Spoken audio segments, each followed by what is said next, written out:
Hey family, here are 5 true stories on the channel put into a compilation so you don't have to go scrolling for something to watch.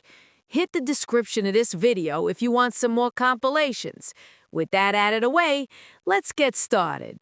April 8th, 1984, Madrid, Spain. 2 men walked down a Madrid street. Gaetano Badalamenti, former boss of the Sicilian Mafia, and his nephew Pietro Alfano, who'd flown in from Chicago. Spanish police arrested both men. Within hours, the FBI coordinated raids across the United States. Nearly 30 arrests. Pizza parlors raided from New York to Illinois. For nearly a decade, the Sicilian Mafia had been running the largest heroin operation in American history through pizza parlors, normal neighborhood pizza shops, places where families ate dinner, where kids hung out after school. From January 1975 until April 1984, an estimated $1.6 billion worth of heroin entered the United States through this network.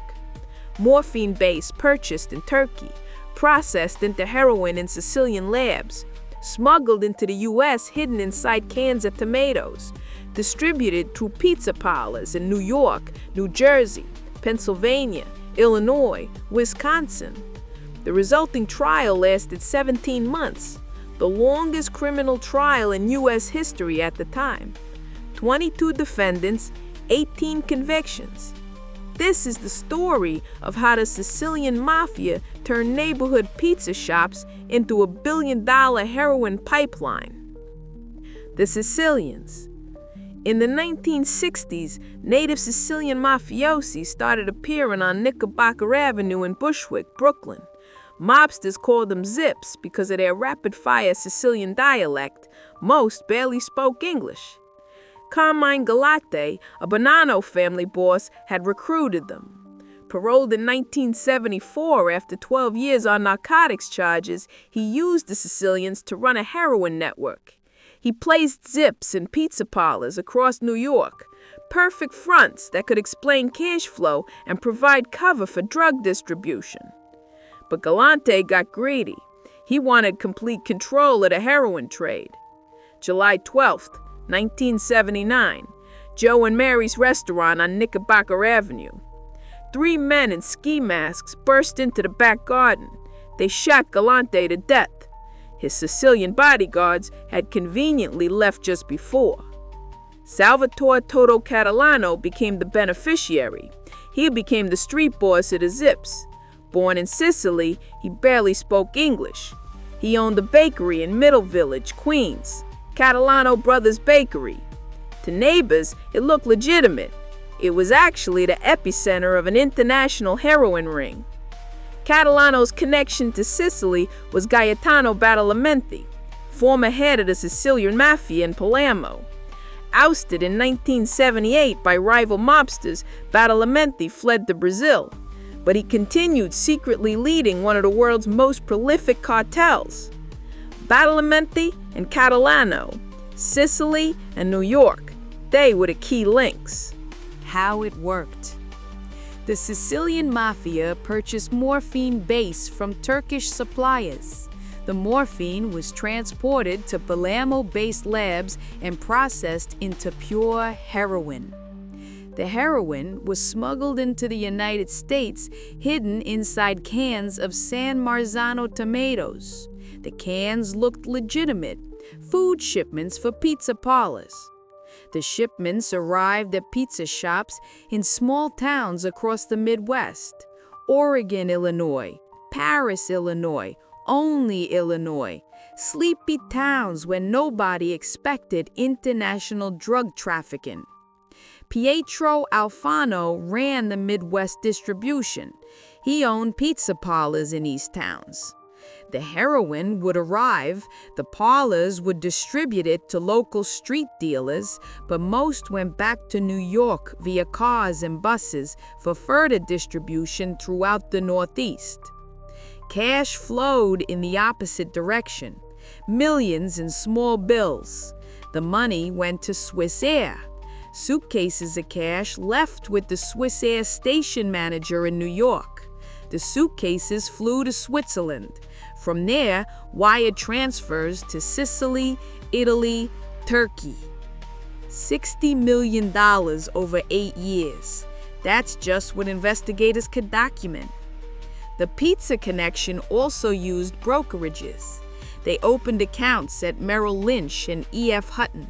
They deposit cash in small amounts, then wire transfer the money overseas to shell companies.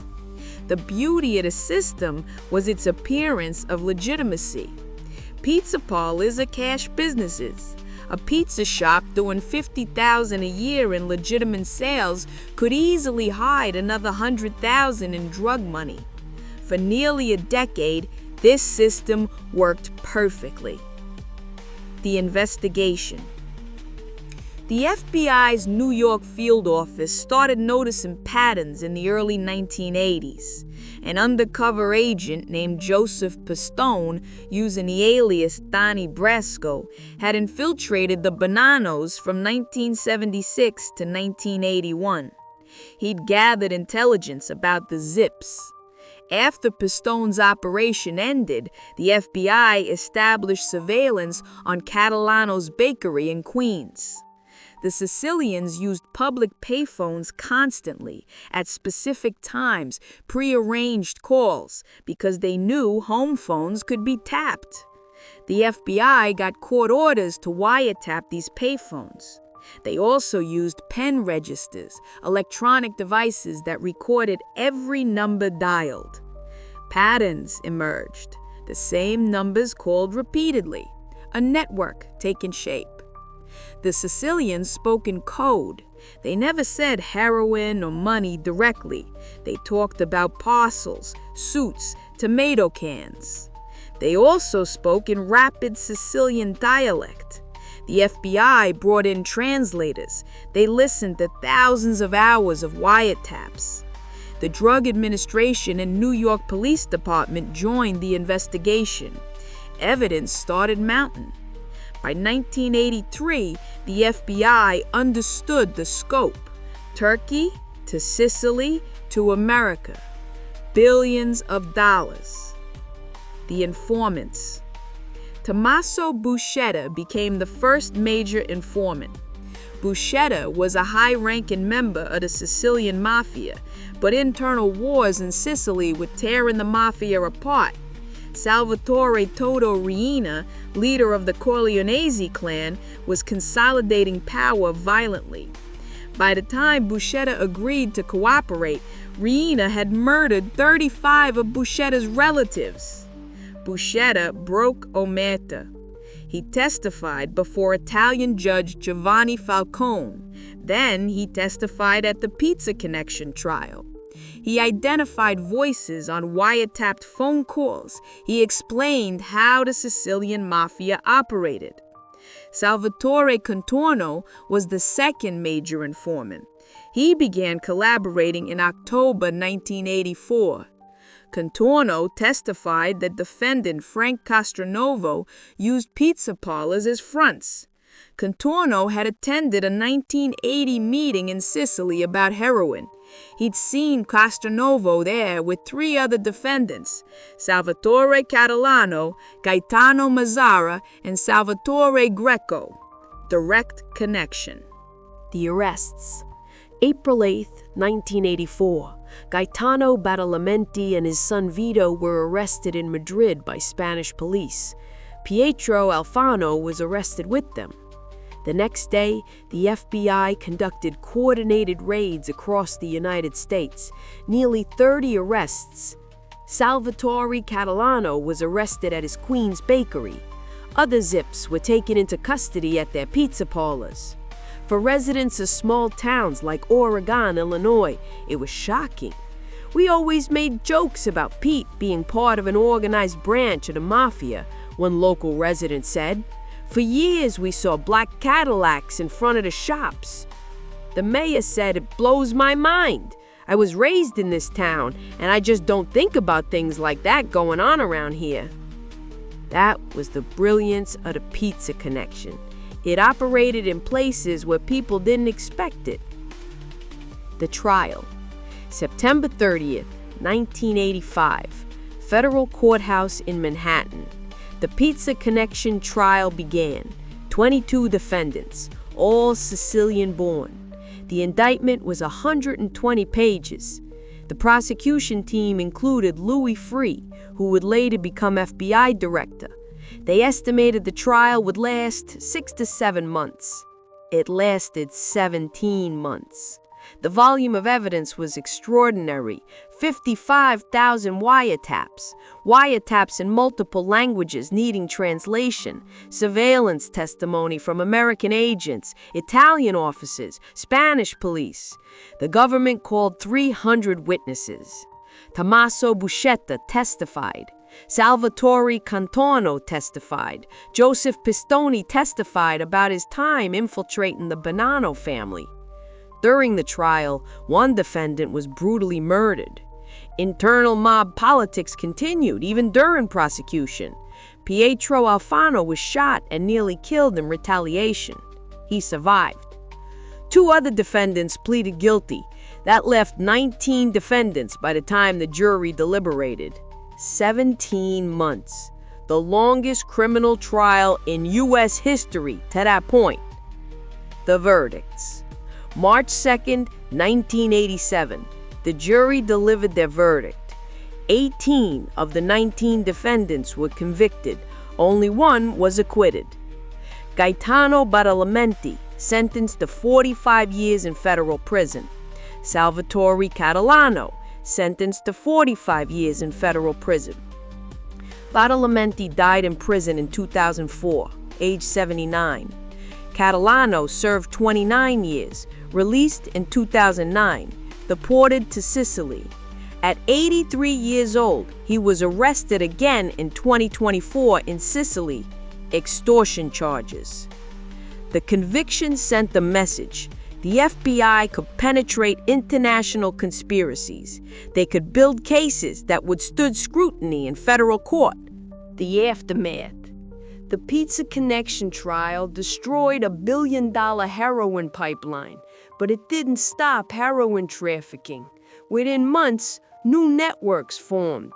The pizza parlors involved mostly closed or changed ownership. Most customers never know. They'd eaten pizza at these places for years.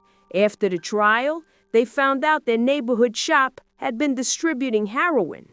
For law enforcement, the Pizza Connection represented a turning point. It proved that organized crime was global, that traditional investigative methods, surveillance, wiretaps, informants, still worked against sophisticated international networks. It demonstrated the effectiveness of international cooperation. Spanish police arresting Badalamenti, Italian judges providing informants, Swiss authorities tracking money laundering. It also revealed weaknesses. Brokerages had processed transactions without adequate scrutiny.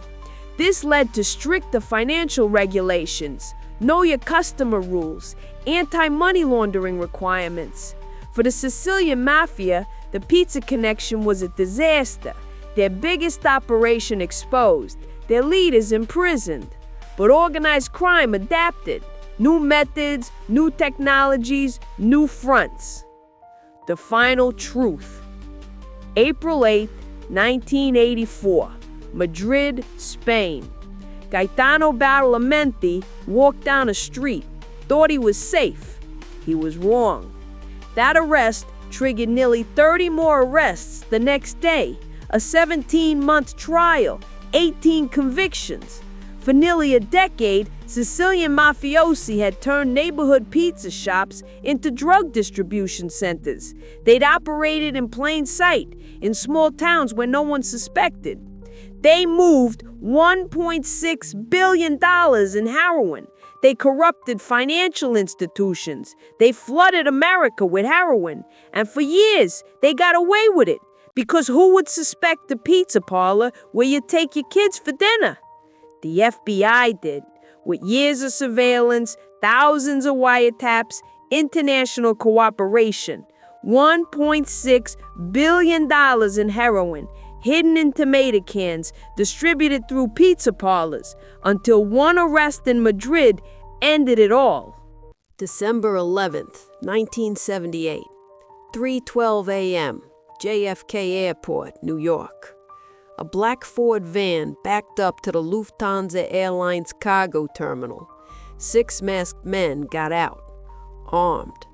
They cut through the padlock on the gate, walked straight to the employee entrance.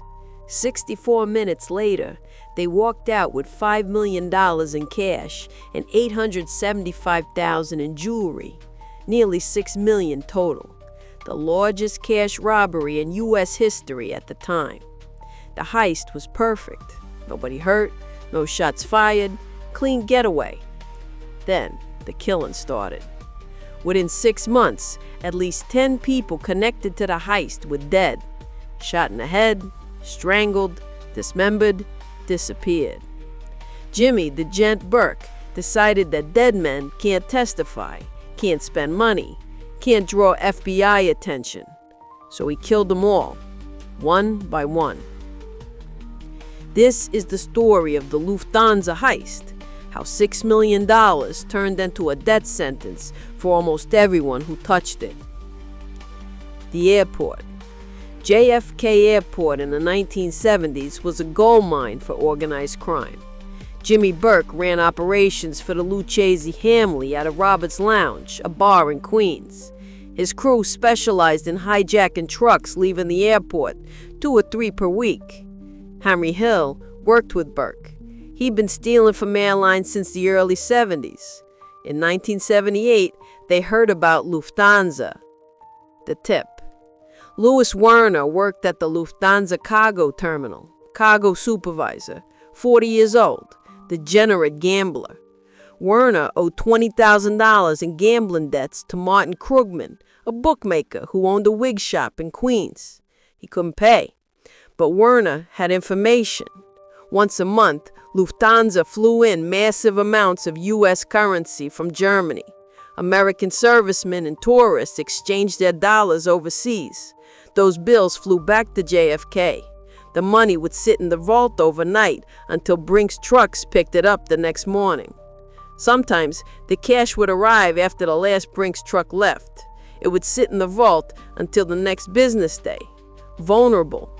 Werner knew the security systems. He knew the schedules. He knew exactly when the vault would be full and security would be light. Werner approached Krugman, offered to trade the information for his debt. Krugman took the information to Henry Hill. Hill took it to Jimmy Burke. Burke assembled his team. The crew. Tommy DeSimone, Burke's most violent enforcer, explosive temper, had killed multiple people. Angelo Seppi, experienced thief, calm under pressure. Louis Cafora, 300 pounds, known as roast beef. Joe Buddha Manry, airport cargo thief, worked for Air France at JFK.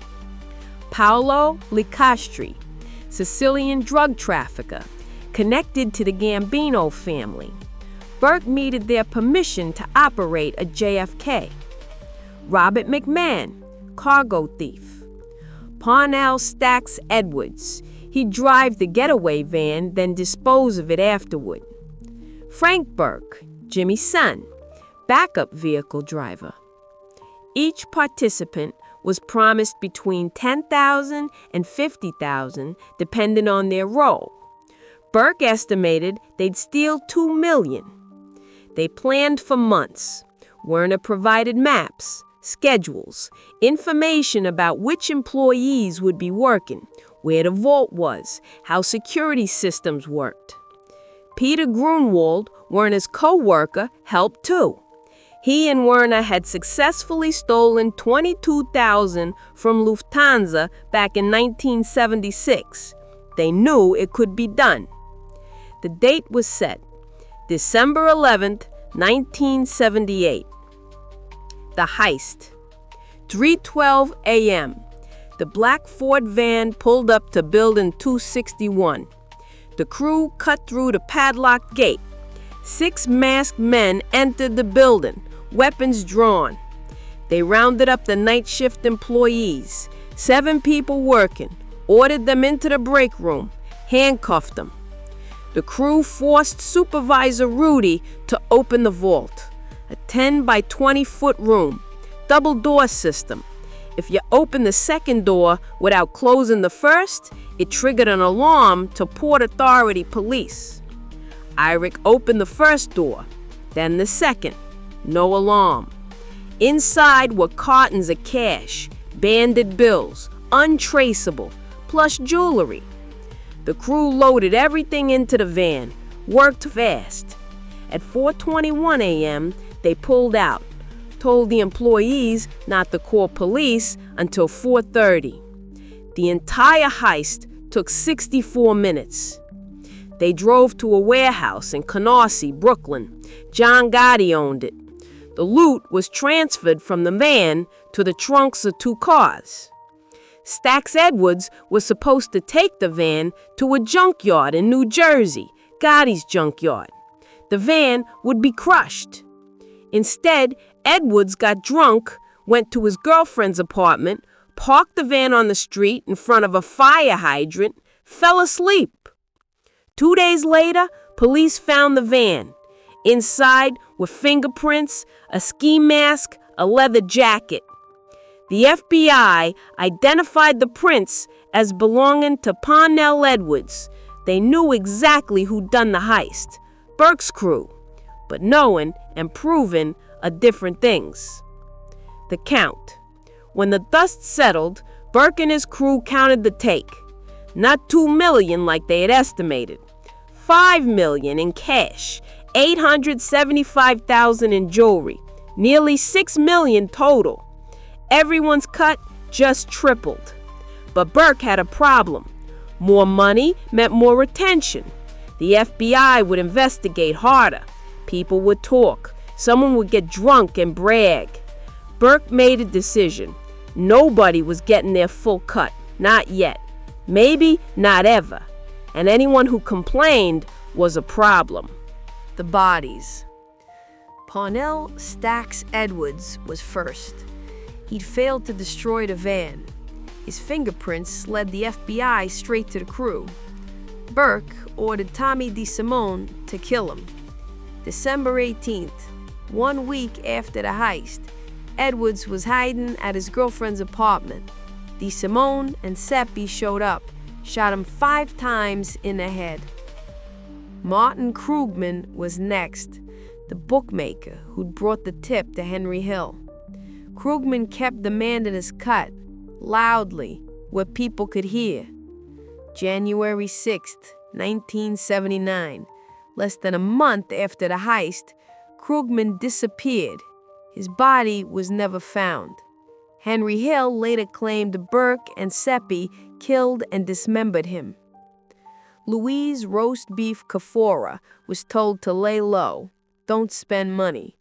Instead, Kafora bought his wife Joanna a custom pink Cadillac, drove it near the JFK cargo area where FBI was investigating, told her about the heist.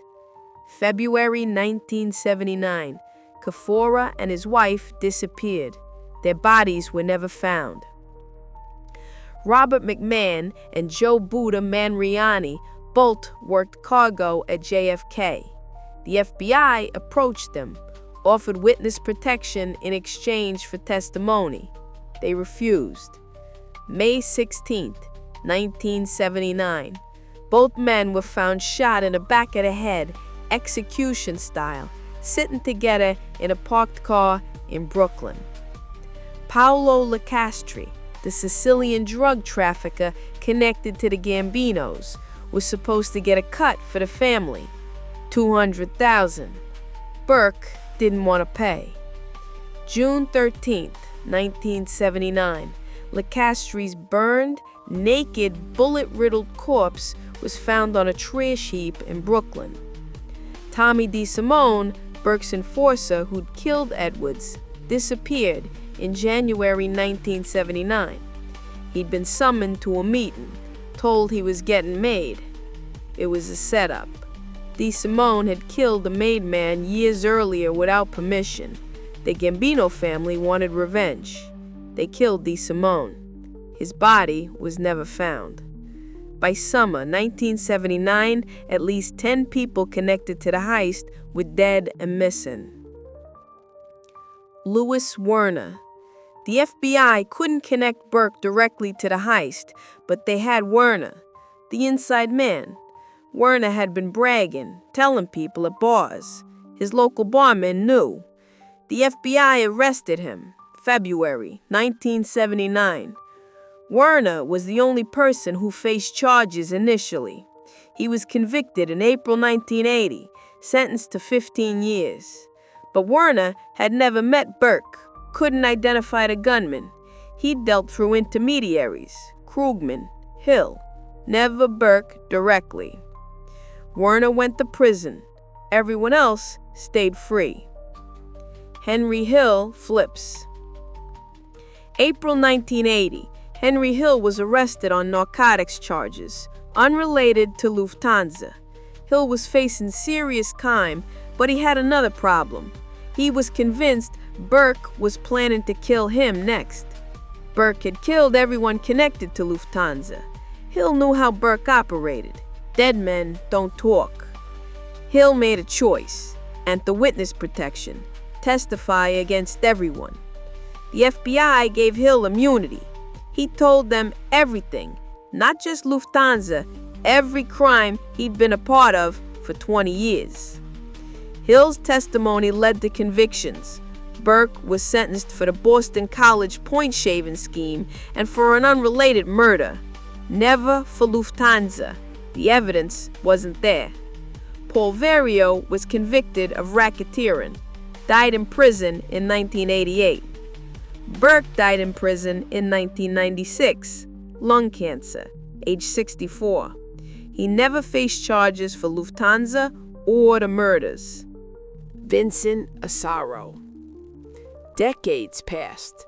The Lufthansa heist became legend, depicted in the book Wise Guy, then in the movie Goodfellas in 1990. Then, in 2014, the FBI made a move. They arrested Vincent Asaro, 80 years old, a capo in the Bonanno family. Asaro had allegedly helped organize the Lufthansa heist.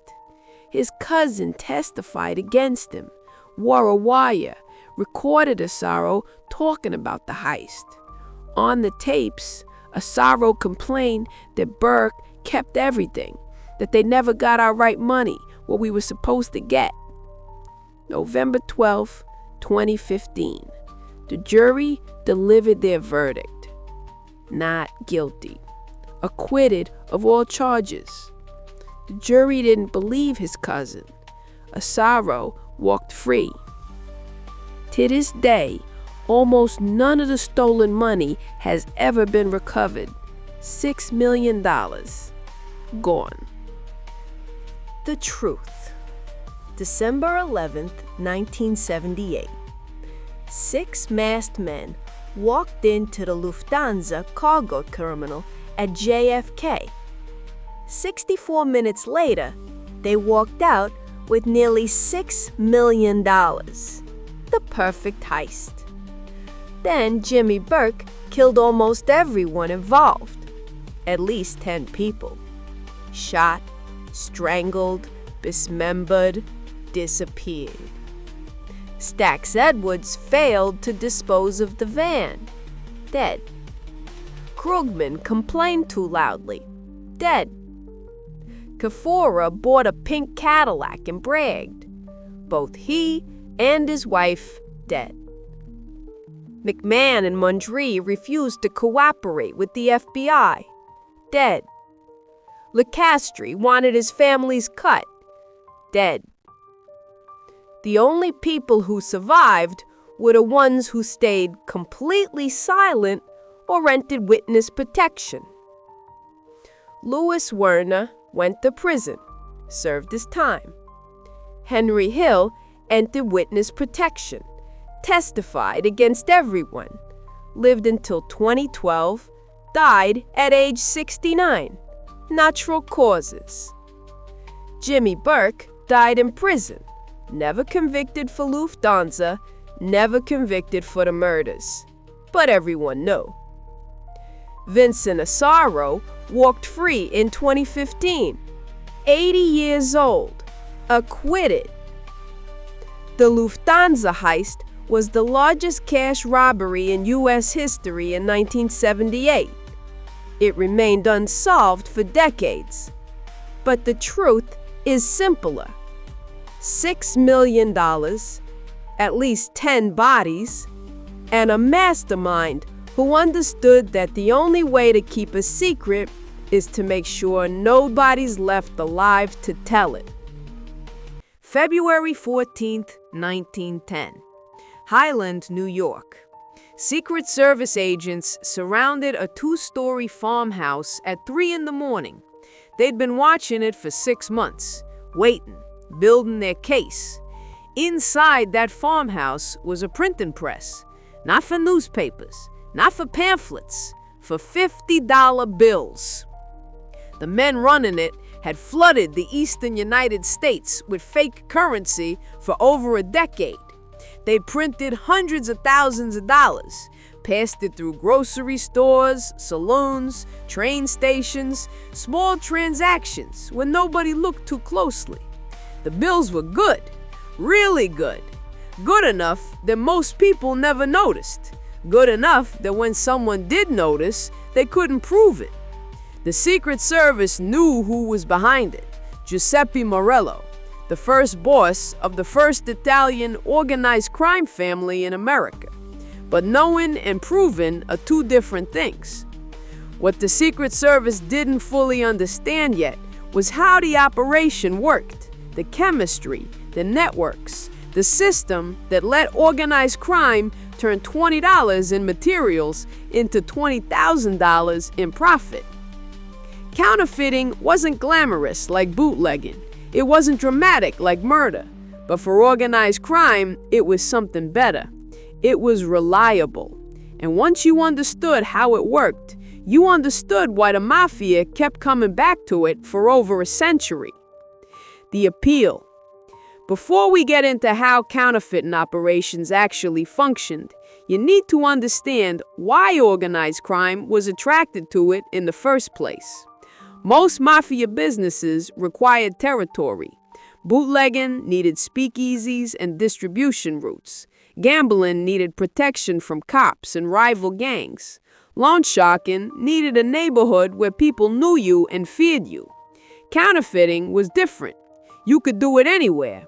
A farmhouse in upstate New York, a basement in Brooklyn, a warehouse in New Jersey. As long as you had the equipment and the skill, location didn't matter much. It didn't require violence. You weren't shaking down business owners. You weren't shooting rival crews. You weren't drawing attention.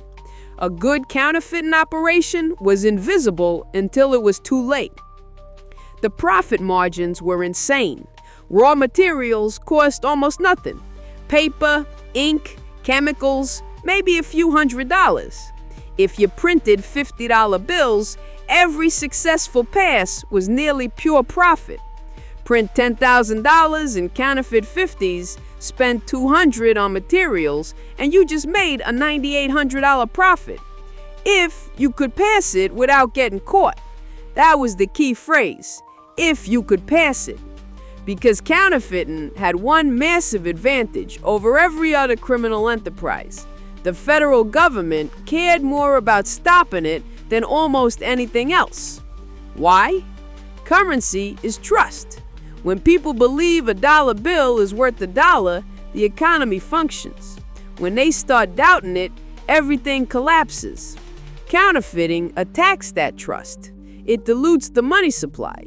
It makes people question every bill they touch. The Secret Service wasn't originally created to protect presidents. That came later. The Secret Service was created in 1865 for one specific purpose: stop counterfeiting. After the Civil War, it was estimated that 1/3 to 1/2 of all currency in circulation was counterfeit. 1 out of every $2 might be fake. The federal government was losing control of its own money supply. So they created an agency that had unlimited resources and unlimited jurisdiction. If you were counterfeiting, the Secret Service would find you. Not local cops, not state police, federal agents who didn't stop at county lines and didn't care about jurisdictional boundaries. For organized crime, this created a calculation. Huge profits, minimal violence, but if you got caught, you were facing federal prison, long sentences, no parole, no local judges you could bribe. Some crews decided it was worth the risk. Giuseppe Morello was one of them. The Morello Operation, Part 1, The Setup. Giuseppe Morello arrived in New York from Sicily in 1899. He was 28 years old. He already had a reputation in Sicily, violent, connected, smart. In New York, he started building what would become the Morello crime family, the first Italian organized crime family in America. Extortion, loan sharking, murder for hire, all the traditional businesses. But Morello saw something others didn't say, an opportunity that required different skills. He recruited Antonio Meloni. Meloni wasn't a typical mobster. He was an artisan, a master engraver and lithographer. In Sicily, he worked in legitimate printing, creating fine stationery, wedding invitations, business cards, work that required precision and an eye for detail. Morello convinced him there was more money in illegal printing. Meloni's job was to create the plates. This was the hardest part of any counterfeiting operation. You couldn't just photocopy a bill. Photocopiers didn't exist yet. You had to hand engrave the plates, replicating every line, every number, every tiny detail of a genuine bill. It took months. Meloni would study a real $50 bill under magnification, trace every element, then engrave the mirror image onto a lithographic stone or metal plate. One mistake and the whole plate was useless. The paper was the next challenge. Real currency wasn't printed on regular paper. It was printed on a specific cotton linen blend that felt different from anything else. It had a distinctive texture, a certain stiffness. If your counterfeit was printed on regular paper, anyone who handled it would know immediately. Morello's crew found a solution. They bought high-quality rag paper from specialty suppliers. It wasn't perfect, but it was close enough. When you're passing a 50 at a crowded saloon and the bartender's busy, close enough works. The ink was crucial too. Currency ink had unique properties. It didn't smudge. It had a specific sheen. It aged in a particular way. Real currency ink was produced by the Bureau of Engraving and Printing using proprietary formulas. You couldn't buy it. You had to make something that looked similar. Morello's crew experimented with different combinations: carbon black, dyes, binders. They tested each batch by comparing it to genuine bills under different lighting conditions: sunlight, gaslight, candlelight. The counterfeit had to look right in every situation. Then came the press. You couldn't use just any printing press. You needed one with enough pressure to force the ink into the paper fibers, creating the slightly raised feel of genuine engraving. Too much pressure and you damaged the plates. Too little and the bills looked flat and obvious. Morello bought a small lithographic press, nothing fancy, the kind a legitimate print shop would use. It could handle the pressure needed for currency without attracting attention. All of this equipment and materials required investment, several $1,000s. For a criminal organization in 1900, that was serious money. You couldn't just start a counterfeiting operation on a whim. It required capital, planning, and patience. Most importantly, it required secrecy. The Morello Operation, Part 2, Production. By 1903, Morello's operation was ready to print.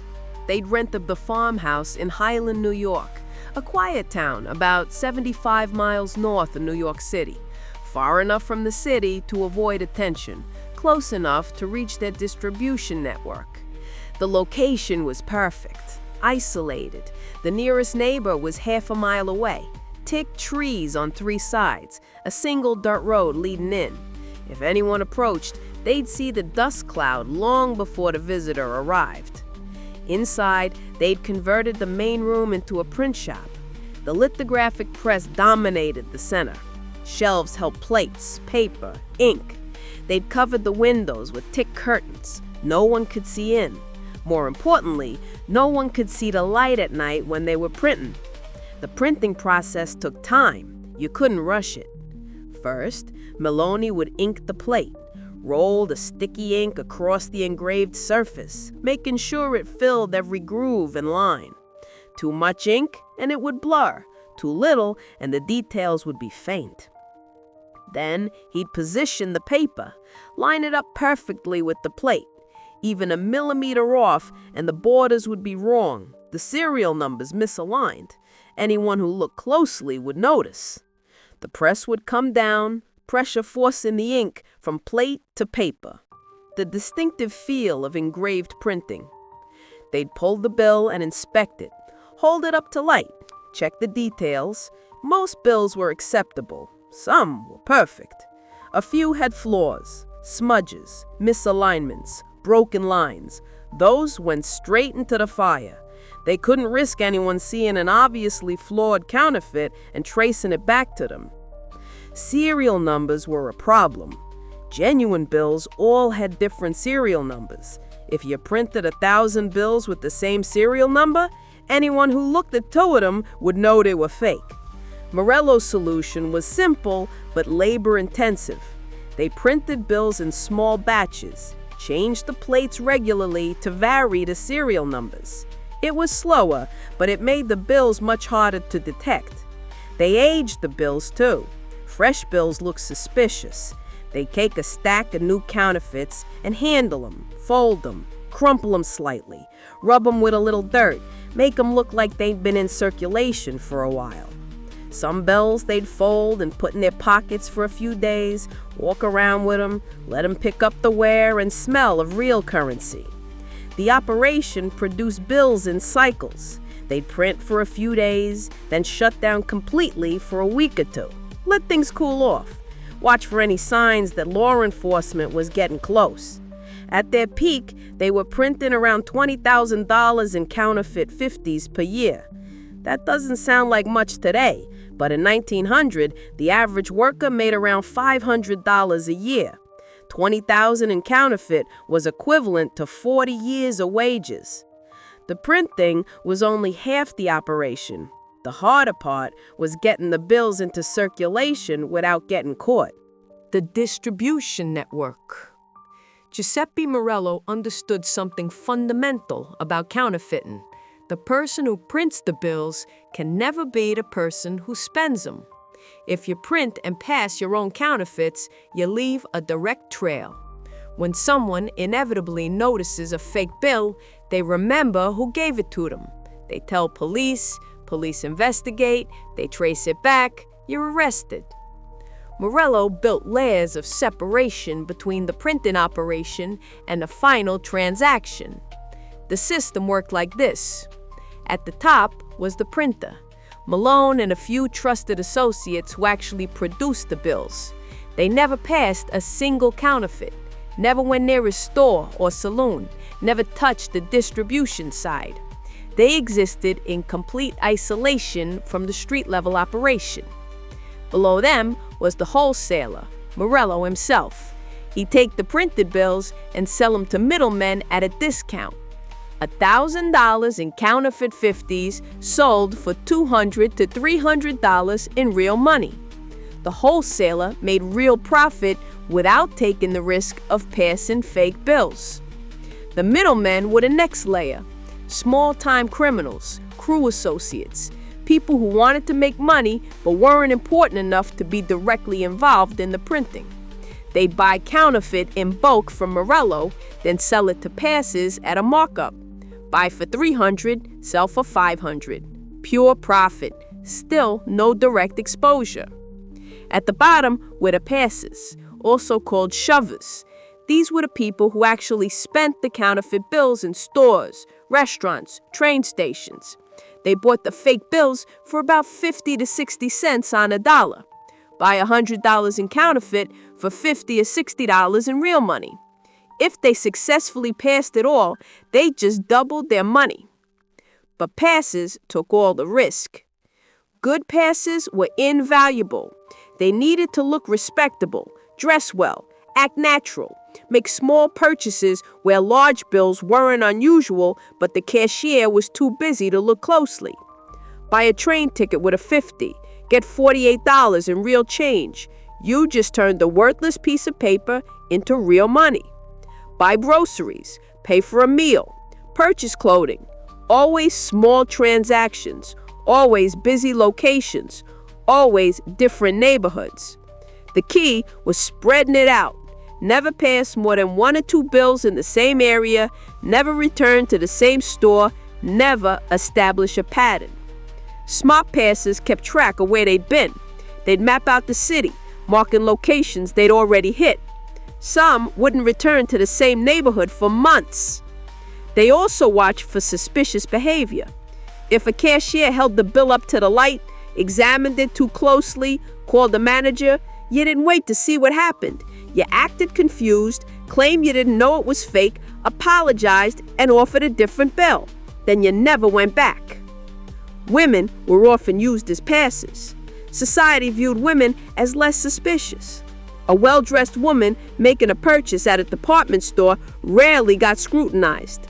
A man buying the same item might get a second look. Children were used too. Send a kid into a candy store with a counterfeit 50 to buy a penny piece of candy.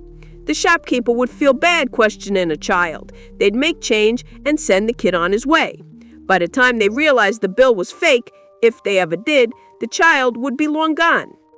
Morello's network eventually included dozens of passes across New York, New Jersey, Pennsylvania, each passing a few bills per week, each bringing back real currency.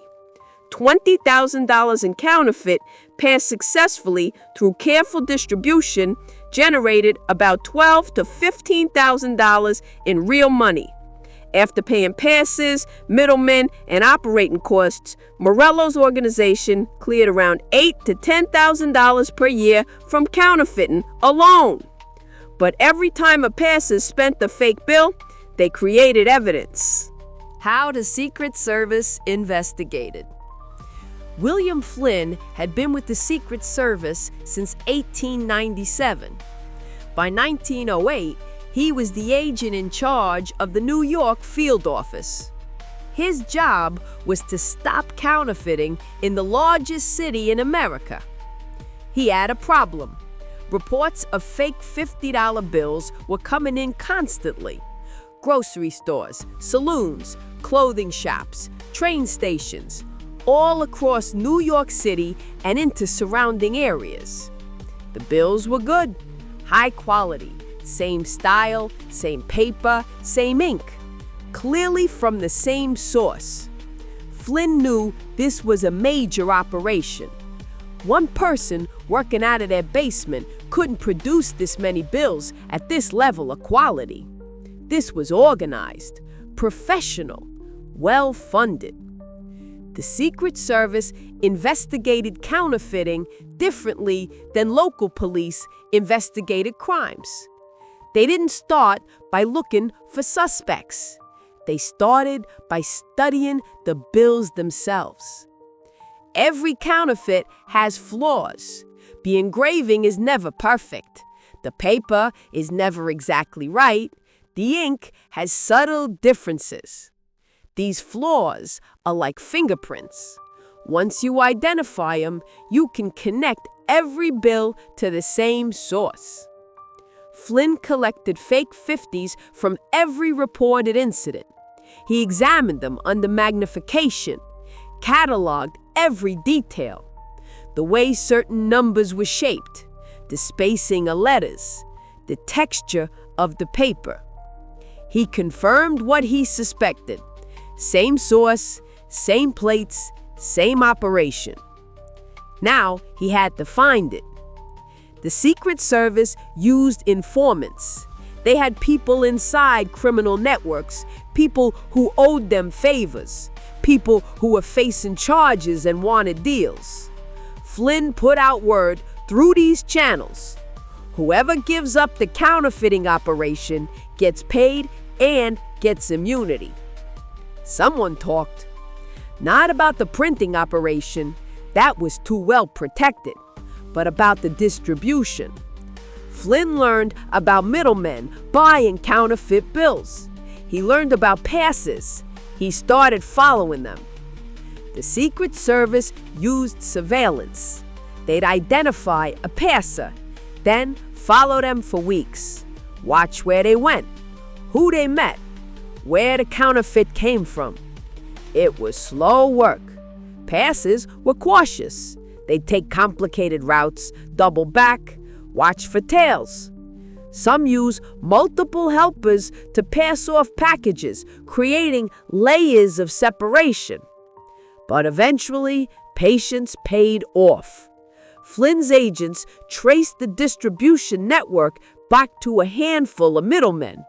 They watched these middlemen, waited, followed them to their meetings. Now, Flynn had a target. But knowing Morello was involved wasn't enough. He needed evidence. He needed to catch him with counterfeit bills. Better yet, he needed to catch him actually printing.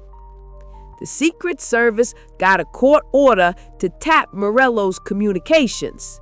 They intercepted letters, followed messengers, built a map of the entire organization. They learned about the farmhouse in Highland. Reports came in from local law enforcement. Strange activity. Men coming and going at odd hours. Deliveries of paper and chemicals to what was supposed to be a vacant property. Flynn sent agents to watch the farmhouse. They rented a room in town that overlooked the road leading to the property. They watched through binoculars, took notes on everyone who came and went. They watched for months, building their case, documenting everything. The Secret Service was patient. They wanted everyone, the printers, the distributors, the passers. They wanted to dismantle the entire operation. By February 1910, Flynn had enough evidence. He knew what was happening in the farmhouse. He knew who was involved. He knew how the distribution network functioned. He got arrest warrants. The raid and aftermath. February 14th, 1910, 3 in the morning. Secret Service agents surrounded the farmhouse in Highland. They'd brought 20 agents. They weren't taking chances. Some of Morello's crew had reputations for violence. Flynn gave the signal. They hit the door with a battering ram, rushed inside. The printing press was still set up. Fresh bills were drying on racks. Plates were sitting on the workbench. They caught them mid-operation. 4 men were inside. Malone was one of them. They'd been printing through the night. The agents arrested everyone, seized the press, seized the plates, seized approximately $8,000 in finished counterfeit bills. Flynn was thorough. He documented everything, photographed the setup, took samples of the paper and ink, interviewed the arrested men separately, looking for inconsistencies in their stories. None of them talked. They all claimed they were just there by coincidence. They didn't know what was happening. They'd never seen the press before. It didn't matter. The evidence was overwhelming. The Secret Service used the seized materials to trace the distribution network. They found addresses written on scraps of paper, names in notebooks, delivery records. Within 3 weeks, they arrested 17 more people connected to the operation, middlemen, passers, associates. Morello wasn't in the farmhouse that night. He was smart enough to keep physical distance from the printing operation. But Flynn had evidence connecting him to the distribution side. Letters, witness testimony from informants, financial records showing suspicious cash flows. The trial started in November 1910. The Secret Service brought every piece of evidence: the printing press, the plates, stacks of counterfeit bills, expert testimony about the printing process, witness testimony from passers who'd taken deals. The defense argued there was no direct evidence Morello knew about the counterfeiting. He was just a businessman. He couldn't be held responsible for what his associates did without his knowledge. The jury didn't buy it. Morello was convicted, so were 15 others. The sentences were harsh. Federal judges didn't mess around with counterfeiting. Morello got 25 years. Malone got 15. The middlemen and passers got 5 to 10 years each. The Secret Service had dismantled one of the largest counterfeiting operations in American history. But the story of counterfeiting and organized crime was just beginning. The Evolution, 1920 to 1960. Morello's conviction didn't stop organized crime from counterfeiting. It taught them what not to do. During Prohibition in the 1920s, bootlegging became the dominant moneymaker for organized crime. Counterfeiting took a back seat. Why print fake money when you could make real money selling illegal alcohol? But some crews kept at it. They learned from Morello's mistakes. The new operations were smaller, more mobile. Instead of large printing operations that ran for years, crews would print short runs, then shut down completely. Print $5,000 in counterfeit, pass it through the distribution network, then dismantle everything. Move the equipment, wait 6 months, set up somewhere new, print again. The technology was improving too. By the 1930s, photo engraving technology had advanced. You could create better plates faster. The bills looked more convincing. But the Secret Service was improving too. They added new security features to currency: embedded threads, special links that change color under UV light, microprinting that was too small to replicate without expensive equipment. Every time the Secret Service added security features, counterfeiters found ways around them. It became an arms race: better security versus better counterfeiting techniques. After World War II, organized crime discovered something important. Counterfeiting didn't have to be just currency. They started counterfeiting bonds, stock certificates, cashier's checks. These were harder to verify and easier to pass in large amounts. A crew could counterfeit a $50,000 bond and pass it at a bank before anyone noticed it was fake. The Genovese family ran a sophisticated bond counterfeiting operation in the 1950s. They employed skilled printers who could replicate U.S. Treasury bonds almost perfectly. They'd sell them to fences for 20 cents on the dollar. The fences would find overseas buyers who tried to cash them at European banks. By the time the banks discovered the bonds were fake, the trail was cold. International banking regulations were loose. Communication was slow. Money had already moved through multiple accounts across multiple countries. The FBI estimated that between 1950 and 1960, organized crime counterfeiting operations produced over $50 million in fake bonds and securities. The penalties got harsher. Sentences increased to 30, 40 years. The federal government made it clear: counterfeiting was treated as seriously as treason. You were attacking the fundamental trust in American financial systems. But for some crews, the potential profit was still worth the risk. The technical challenges. Understanding why counterfeiting operations fail requires understanding the technical challenges involved. The paper is the first hurdle. U.S. currency is printed on a specific blend: 75% cotton, 25% linen. It has red and blue fibers embedded throughout. When you hold a real bill up to the light, you can see these tiny colored fibers distributed randomly through the paper. This paper is produced by exactly one company, Crane Currency in Massachusetts. They've had the contract since 1879. They don't sell this paper to anyone else. You can't buy it, you can't order it, you can't legally possess it unless you work for the Bureau of Engraving and Printing. Counterfeiters have to find alternatives. Some use high-quality cotton rag paper and try to add fibers manually. They'll dissolve red and blue thread, mix the fibers into paper pulp, and create their own blend. It's labor-intensive and never quite perfect. Others bleach $1 bills. Take a genuine $1 bill, soak it in chemical solution to remove the ink, then print a higher denomination on the real paper. This method produces bills that pass several authentication tests because they're printed on genuine currency paper. But the process damages the security features embedded in the paper. Under UV light or close inspection, it becomes obvious. The printing process is the second major challenge. Real currency is printed on intaglio printing. This is a specialized technique where the design is engraved into metal plates. Ink fills the grooves.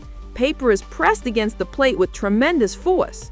The ink transfers, leaving a slightly raised texture you can feel with your fingers. That texture is one of the primary ways people verify currency. Hold a bill and rub your finger across it. You should feel the raised printing, especially on the portrait and the numbers. Intaglio presses are expensive. They're also tightly controlled. The manufacturers keep records of every sale. If you're not a government entity or established printing company, you can't buy one. Counterfeiters use offset printing or digital printing. These methods create flat prints. They try to simulate the raised texture by printing multiple layers or using specialty inks, but it's never quite right. Anyone who knows what to feel for can detect the difference immediately. The ink is another problem. Currency ink has specific properties. The black ink is carbon-based with magnetic particles. The green ink has a distinctive formulation that's resistant to photo bleaching. The Bureau of Engraving and Printing guards these formulas carefully. Counterfeiters experiment with commercial printing inks, trying to match the color and properties. They get close, but under the right tests, the differences show up. Then there's security features. Modern currency is loaded with them. Security threads embedded in the paper. Hold the bill up to light and you see a thin strip running vertically with micro-printed text. That strip glows different colors under UV light depending on the denomination. $20 bills glow green, 50s glow yellow, 100s glow pink. Watermarks. Hold the bill up to light and you see a faint portrait. This is created during the paper-making process. It's not printed on. It's built into the paper fibers.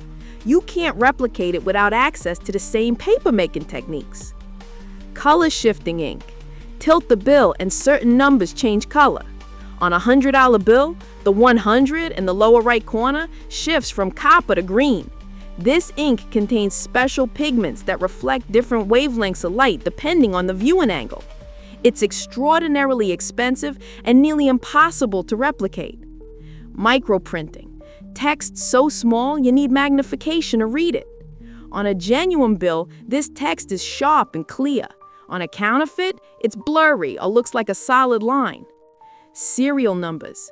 Every bill has unique serial numbers. They're printed separately from the main design using a different technique. The numbers must align perfectly, have consistent spacing, and use the correct font. On counterfeits, these details are often wrong. Each security feature requires different expertise and equipment to replicate. Even sophisticated operations usually can't fake them all convincingly. They focus on making the bills good enough to pass casual inspection. That's the key phrase, good enough. A counterfeit doesn't need the fool experts. It just needs to fool a busy cashier who glances at it for 2 seconds before putting it in the register. Why people kept trying. With all these challenges, all these security features, all the risk of long federal prison sentences, why did people keep trying? Because when it worked, the economics were incredible. Think about it from the counterfeiter's perspective. You invest $20,000 in equipment, print and press, plates, paper, ink, chemicals. That's your startup cost. You print $50,000 in counterfeit hundreds. Your material cost per bill is about $2. To print 500 bills worth $50,000 face value, you spend about $1,000 in materials. You sell the counterfeit to distributors at 40% of face value. They pay you $20,000 in real money for $50,000 in fake money. You just made $19,000 profit. And you still have all your equipment. You can print again next month. If you successfully operate for just 1 year, printing and selling counterfeit every month, you're making over $200,000 in profit, tax-free. No employees to pay, no overhead except materials. The risk calculation made sense for certain people. If you were already a criminal, already facing potential prison time for other activities, adding counterfeiting to your operation didn't change much. You were already breaking serious laws. Might as well break ones with huge profit margins.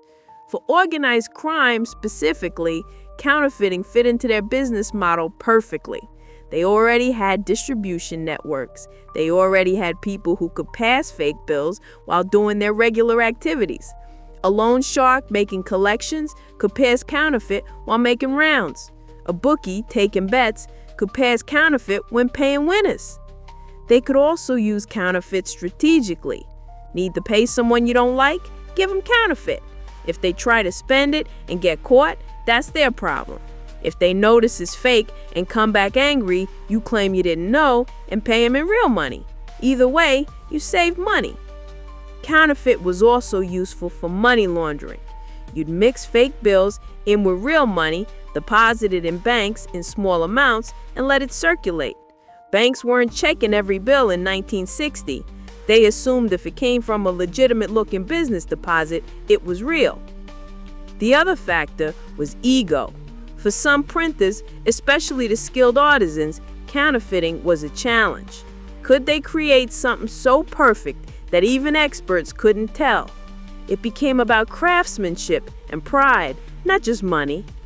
Frank Barassa, a Canadian counterfeiter, arrested in 2012, printed $250 million in fake US 20s. He told investigators he did it partly to prove he could. He wanted to create the perfect counterfeit. When Secret Service agents examined his bills, they admitted they were the highest quality counterfeits they'd ever seen. He got sentenced to 6 weeks in jail after cooperating fully and giving back the counterfeit plates. Canadian authorities viewed him more as an artist who crossed the line than a traditional criminal.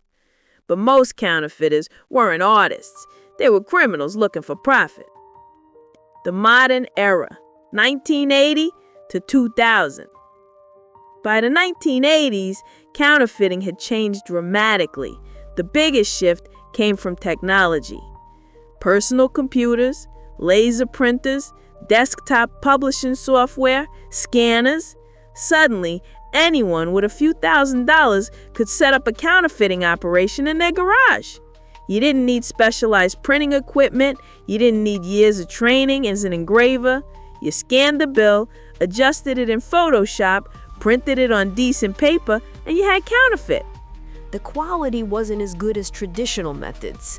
Digital printing couldn't replicate the raised texture of intaglio printing. The colors were slightly off, the paper was clearly wrong, but these new counterfeiters weren't trying to fool experts. They were targeting casual transactions, self-checkout machines, vending machines, automated systems that didn't scrutinize bills closely.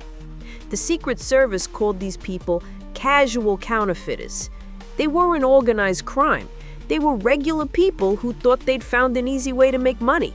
College students printing fake 20s to pay for textbooks, gamblers printing hundreds to pay debts, small-time criminals who saw a YouTube video explaining the process. These operations produced low-quality bills, but huge quantities. A traditional counterfeiter might print a few $1,000s per month. A casual counterfeiter with a good printer could produce that in a weekend. By 1990, the Secret Service estimated there were hundreds of small-scale digital counterfeiting operations across the United States. None of them sophisticated, all of them producing bills that wouldn't fool anyone who looked carefully. But collectively, they were flooding the market with fake currency. The government responded with a currency redesign. In 1996, they released redesigned bills with enhanced security features, the ones we mostly use today. Larger portraits, off-center and bigger, harder to replicate precisely. Color-shifting ink, watermarks, security threads, fine-line printing patterns that digital scanners couldn't capture accurately. They made the bills harder to counterfeit using consumer technology. But organized crime wasn't using consumer technology. The big operations had moved overseas. In places like Colombia, Peru, and Eastern Europe, sophisticated printing operations produced high-quality counterfeits that rivaled anything made in the United States. These weren't casual operations. They were employing master printers, using professional equipment, and producing millions of dollars in fake currency. The Colombian cartels were particularly problematic. They had the money to buy professional printing equipment. They had the expertise because many of them had been printing fake documents for years: passports, visas, identification cards. Counterfeiting currency was just another application of skills they already had. More importantly, they had distribution networks. The same routes used to smuggle cocaine into the United States worked for counterfeit currency. They'd send shipments of fake hundreds along with drug shipments. When dealers sold drugs, they'd mix counterfeit bills in with real money, passing it through the economy. The Secret Service estimates that in the 1990s, Colombian operations produced over $50 million per year in fake U.S. currency. Most of it was passed in the United States, but some circulated internationally. American dollars were the global reserve currency. Counterfeit American bills could be spent almost anywhere. The quality from these operations was concerning. Some bills were nearly perfect. Secret Service agents needed specialized equipment and training to identify them. The paper was close enough, the printing was excellent, the security features were carefully replicated. One operation in Peru, discovered in 1998, had produced nearly $70 million in fake hundreds before being shut down. Their bills had all the correct security features, or extremely good approximations. They'd used real currency paper stolen from the manufacturer. They'd employed former government printers who knew the exact techniques. When agents raided the facility, they found sophisticated equipment worth over $2 million. Industrial printing presses, professional engraving tools, chemical analysis equipment for matching ink formulations. This wasn't a criminal operation that happened to do counterfeiting. This was a professional printing operation dedicated solely to producing fake currency. The scale was massive. They were printing $1 million in counterfeit per week, selling it to distributors for 40 to 50 cents on the dollar, making $400,000 to $500,000 per week in profit. And they've been operating for 3 years before getting caught. The distribution problem. By 2000, the Secret Service realized something important. The printing operations weren't the problem. They could find and shut down printing operations. It took time and resources, but it was possible. The real problem was distribution. You could seize a printing operation and arrest everyone involved, but the thousands of counterfeit bills they'd already produced were out there, circulating, passing from person to person, impossible to track. Organized crime had refined distribution to an art form. They'd learned from Morello's mistakes. They'd created systems that were nearly impossible to penetrate. The modern distribution network worked like this. The printing operation was completely isolated, often in another country. The printers never met the distributors. They never knew where the counterfeit was going.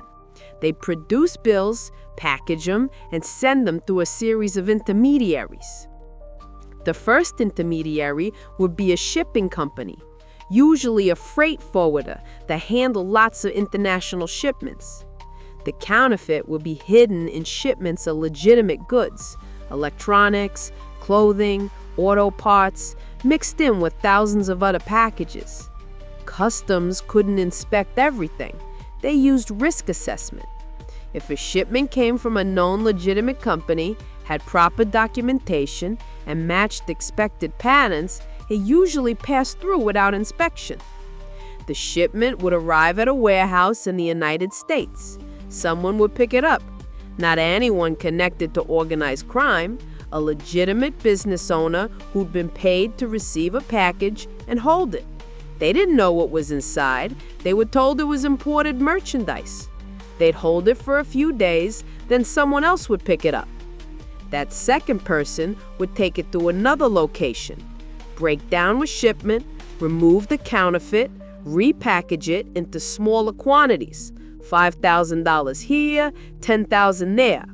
Each package going to a regional distributor.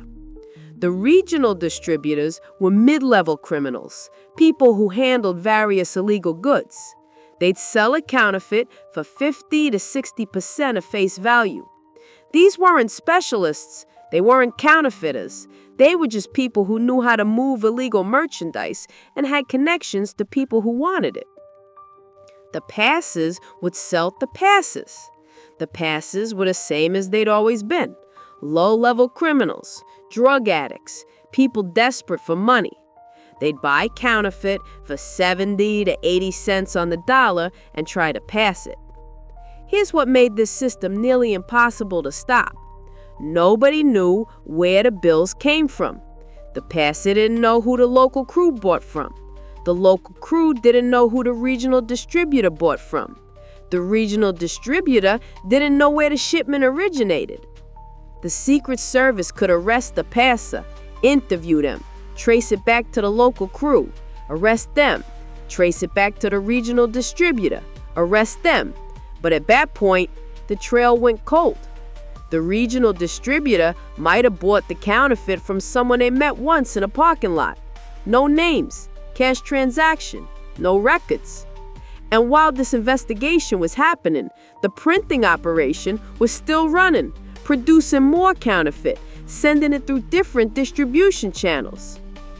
The Secret Service adapted. They started focusing on patterns. If counterfeit bills with specific characteristics showed up in multiple cities, they knew it was from the same printing operation. They'd map where the bills appeared, looking for distribution hubs. They'd also track the paper trail backwards. Every counterfeiting operation needed materials, paper suppliers, ink manufacturers, printing equipment sellers. The Secret Service monitored these suppliers, watching for suspicious orders.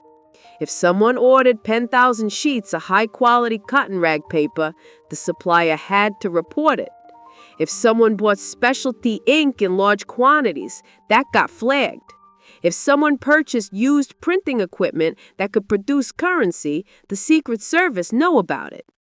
This didn't catch the big international operations. They had access to materials through other channels. But it caught plenty of domestic operations before they could stop producing. The other strategy was marking. The Bureau of Engraving and Printing would occasionally introduce subtle changes to currency that weren't publicly announced.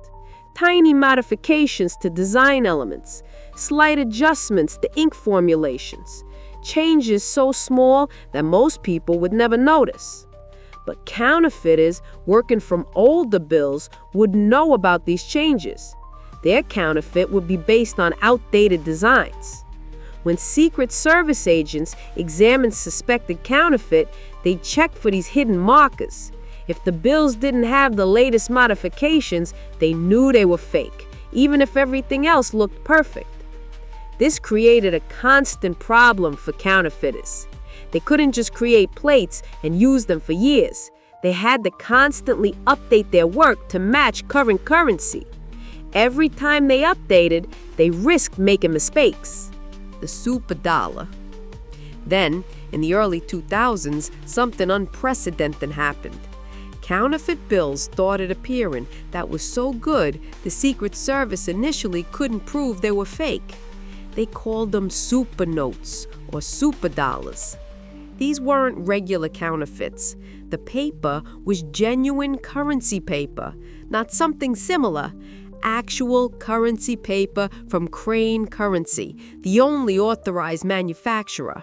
The printing was intaglio, perfect raised texture. The ink formulations matched exactly. The security features were all present and correct. The only way experts could identify them as counterfeit was through microscopic examination of specific details. Serial number fonts that were microscopically different. Ink patterns that showed subtle variations under extreme magnification. Things that required laboratory equipment to detect. These bills passed every standard authentication test. Banks couldn't detect them. Currency counting machines couldn't detect them. Even most Secret Service field agents couldn't tell without sending them to the forensic lab. The Secret Service estimated that tens of millions of dollars in super notes were in circulation, maybe more. There was no way to know for sure because they were so hard to detect. The big question was, who was making them? The equipment and expertise required was extraordinary. You'd need access to genuine currency paper. That meant either stealing it from Crane Currency or bribing someone at the facility. You'd need genuine intaglio printing presses set up exactly like the ones at the Bureau of Engraving and Printing. You'd need chemists who could analyze and replicate proprietary ink formulations. You'd need master printers with decades of experience. This wasn't organized crime. This was nation-state level sophistication. The leading theory, never officially confirmed, was that a foreign government was producing them. North Korea was the primary suspect. They had the motivation, they needed hard currency, and were under international sanctions. They had the capability. Their government printing facilities were sophisticated and well-funded. More importantly, they had the patience. A country didn't need to flood the market with counterfeit all at once. They could slowly introduce it into circulation through diplomatic channels, international trade, and banking systems. A few million here, a few million there, spread across years in dozens of countries. The Secret Service couldn't prove it. Even if they could, what would they do? You can't arrest a foreign government. You can't raid a printing facility in another country. The solution was to change the currency again. Starting in 2003, the Bureau of Engraving and Printing introduced new designs with enhanced security features that were even harder to replicate. Color backgrounds, more sophisticated color shifting ink, additional security threads. The new designs made super notes detectable. The counterfeiters couldn't replicate the new features perfectly. Their bills were still incredibly good, but now experts could identify them reliably. The appearance of super notes did something important. It showed that counterfeiting wasn't just a criminal enterprise. It was a potential national security threat. If another country could produce perfect U.S. currency, they could undermine confidence in the dollar. They could fund covert operations. They could manipulate the money supply. This elevated counterfeiting to the highest levels of government concern. The Treasury Department, the State Department, and intelligence agencies all got involved. Counterfeiting wasn't just a Secret Service problem, it was a matter of national security. Why it eventually failed. Despite all the sophistication, despite all the resources, counterfeiting as a money-making operation for organized crime declined significantly after 2010. Several factors contributed to this. First, currency became harder to counterfeit. Every redesign added features that required more expensive equipment and more specialized knowledge. The barriers to entry kept rising. Small operations couldn't produce anything convincing. Large operations required millions in investment and years of expertise. Second, detection improved. Banks installed better currency scanners. Retail stores got UV lights and detection pens. People became more aware. The casual acceptance of large bills without scrutiny disappeared. Trying to pass a $100 bill at a convenience store in 2015 meant the cashier would check it carefully. Sometimes they'd refuse to accept it, regardless of whether it looked real. Third, enforcement intensified. The Secret Service increased staffing and resources dedicated to counterfeiting. They developed better forensic techniques. They improved international cooperation, working with foreign law enforcement to shut down overseas operations. The penalties got harsher, too. Mandatory minimum sentences increased. Federal prosecutors rarely offered deals. If you were caught counterfeiting, you were facing 15 to 20 years minimum, often more. But the biggest factor was something nobody predicted. The economy went digital. Credit cards, debit cards, electronic payment systems, mobile payment apps. By 2015, a huge percentage of transactions weren't cash anymore. This changed everything for counterfeiters. You couldn't pass counterfeit through a digital payment system. You needed cash transactions, but cash transactions were declining. Young people especially didn't carry cash. They used cards for everything. The market for counterfeit was shrinking to primarily older demographics and specific industries that still dealt in cash. Even drug dealers started accepting electronic payments. Some of them used apps like Venmo or Cash App. Others used cryptocurrency. The old cash underground economy was evolving. For organized crime, the calculation changed. Why invest in a complicated counterfeiting operation with high risk and declining market when you could make more money with less risk doing online fraud? Steal credit card numbers, run identity theft schemes, hack into systems and demand ransom payments in cryptocurrency. Digital crime offered better profit margins, lower risk of violent confrontation, and the ability to operate from anywhere in the world.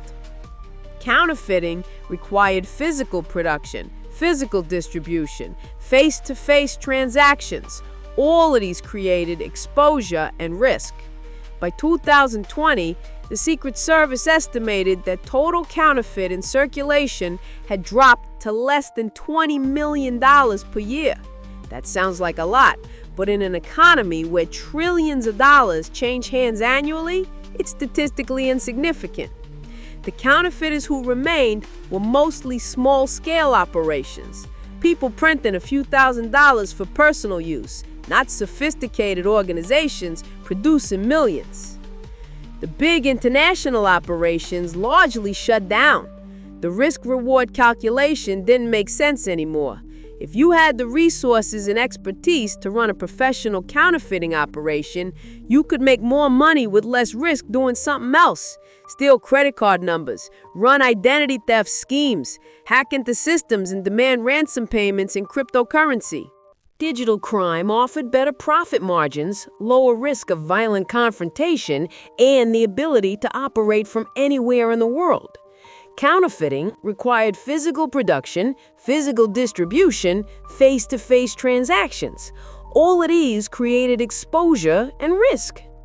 By 2020, the Secret Service estimated that total counterfeit in circulation had dropped to less than $20 million per year. That sounds like a lot, but in an economy where trillions of dollars change hands annually, is statistically insignificant. The counterfeiters who remained were mostly small-scale operations, people printing a few $1,000s for personal use, not sophisticated organizations producing millions. The big international operations largely shut down. The risk-reward calculation didn't make sense anymore. If you had the resources and expertise to run a professional counterfeiting operation, you could make more money with less risk doing something else. The human cost. Throughout all of this history, it's easy to focus on the economics and the technical details. But counterfeiting had real victims. Small business owners who accepted fake bills lost money. A restaurant owner who took a counterfeit $100 lost $100. That came directly out of their profit. For small businesses operating on thin margins, a few counterfeit bills could mean the difference between paying rent or not. Bank tellers who accepted fake bills sometimes lost their jobs. Their employers assumed they hadn't been careful enough. Even if it wasn't their fault, even if the counterfeit was good enough to fool anyone, they took the blame. There was also the psychological impact. Once someone got burned by counterfeit once, they became paranoid about every bill they touched. They'd scrutinize everything, hold bills up to light, check security features obsessively. The trust that makes currency work had been damaged for them.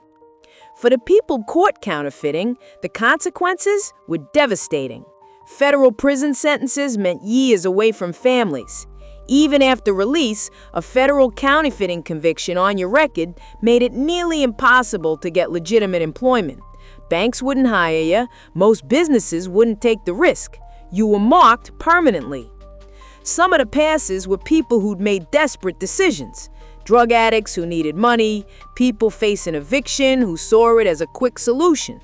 They'd buy counterfeit, hoping to solve immediate problems, not thinking about long-term consequences. Then they'd spend years in federal prison. The printers and organizers faced the harshest penalties, but they were the ones who knew exactly what they were doing. They made calculated decisions about risk versus reward. The passers often didn't fully understand what they were getting into until it was too late. The final lesson. Looking back at over a century of counterfeiting operations, one pattern becomes clear. It worked until it didn't. Giuseppe Morello's operation ran successfully for over a decade. They printed hundreds of thousands of dollars, made enormous profits, seemed untouchable, until February 14th, 1910. Then it was over. The Colombian cartels printed millions in fake hundreds throughout the 1990s. Professional operations, sophisticated distribution, international networks. Until law enforcement developed better detection methods and international cooperation improved. Then, one by one, the operations got shut down. The Supernote creators produced nearly perfect counterfeits for years, so good that experts struggled to identify it, until the currency was redesigned and their advantage disappeared. Every counterfeiting operation in history followed the same arc. Initial success, growing confidence, expansion, then a mistake, an informant, a new security feature they couldn't replicate, a pattern that law enforcement noticed, then arrests, convictions, prison. The question was never whether a counterfeiting operation would fail. It was always when. That's why organized crime eventually moved away from it. The long-term odds were terrible. You might make money for months or even years, but eventually the system would catch up, and when it did, you'd lose everything. The profit potential was real, the techniques were proven, the market existed, but the fundamental problem remained. You were attacking something governments protect more aggressively than almost anything else. Their currency is their sovereignty. Undermining it is seen as an attack on the nation itself. The Secret Service had unlimited resources, unlimited patience, and the full backing of the federal government. They could spend years building a case. They could tap phones, use informants, conduct surveillance, work with foreign governments, deploy forensic experts. They had every tool and all the time they needed. A counterfeiting operation had to be perfect every time. One mistake, one careless moment, one person who talked, and it was over. Those aren't winning odds. December 23rd, 2009, a warehouse in Lima, Peru. Secret Service agents working with Peru National Police surrounded the building. Inside was one of the last major counterfeiting operations still producing high-quality U.S. currency. They'd been tracking it for 18 months, following shipments, monitoring communications, building an airtight case. When they breached the warehouse, they found $8 million in finished counterfeit hundreds ready to ship, professional printing equipment worth $3 million, and enough materials to produce another $50 million. Everyone inside was arrested. The operation was dismantled. The equipment was destroyed. After over a century of organized crime counterfeiting operations, that's how most of them ended. Not with dramatic shootouts or clever escapes, with federal agents walking through a door and putting everyone in handcuffs. The Morello operation in 1910, the Colombian operations in the 90s, the Peruvian operation in 2009. Different decades, different countries, different people. Same ending. January 25th, 1947, Palm Island, Florida. Al Capone sat in his mansion talking to people who weren't there. Dead people. Men he'd ordered killed years ago. His wife, May, watched helplessly. Their son, Sonny, tried to understand. It was gibberish. The mind of a 12-year-old child, doctors had determined, in a 48-year-old body. 3 days earlier, Capone had suffered a stroke. Then pneumonia set in. His heart was failing. This was Al Capone, Scarface, public enemy number one. The man who'd controlled Chicago during Prohibition, who'd made $100 million a year, who'd survived multiple assassination attempts, machine gun ambushes, bombings, rival gangs trying to kill him for years. He'd survived all of it. But he couldn't survive syphilis. He'd contracted it as a teenager, probably from a prostitute at one of the brothels where he worked as a bouncer in Chicago. He was too ashamed to seek treatment. The disease festered, burrowed into his organs, eventually attacked his brain. Neurosyphilis, a bacterial infection that destroyed his cognitive abilities. On January 25th, surrounded by his family, Al Capone died of cardiac arrest. He was 48 years old.